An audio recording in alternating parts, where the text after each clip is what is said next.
If you are trying to get pregnant, you need to make sure that you are ovulating, and there is a couple of ways that you can see if your body is appropriately ovulating every cycle. And I highly recommend that you chart your cycle, which is something I'll go more into detail into another video.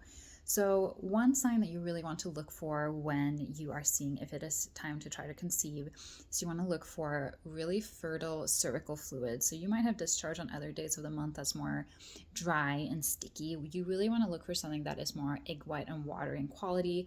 If you happen to have some between your fingers, you want to make sure it's really stretching, and that's because you want sperm to be able to survive in it.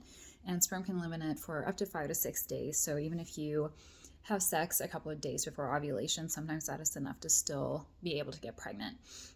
You can also check your cervix. That is something I'll go into detail into another video as well. But what you really want to look for to confirm that you have ovulated, you can take those ovulation test strips. That is one way to see if it's close to your peak day. However, that won't confirm that you actually ovulated. The only way to confirm that you actually ovulated is to check your temperature every morning. So as soon as you wake up, before you start moving around, before you get up and do whatever, check your temperature. The best thing to have is a thermometer that has 2 digits after. So you want to say like 98.66 or whatever. The reason for that is once you ovulate, you'll notice if you start charting that your temperature stays like kind of low. And then once you ovulate, it's going to start shooting up to really help. The way I look at it is really to help incubate a baby, right? If you can see, then you want the body to be a little warmer, and this is really due to hormones and things like that. And that's something we can also talk about in another video.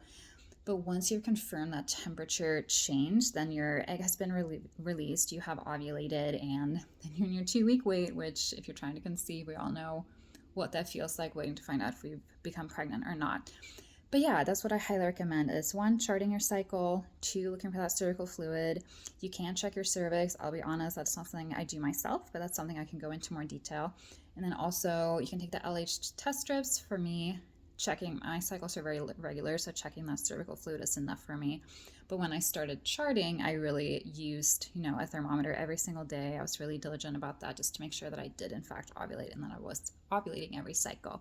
So hopefully that helps. If you are trying to get pregnant and haven't had any luck, you really want to make sure that you are indeed ovulating, and we'll talk more about that later too.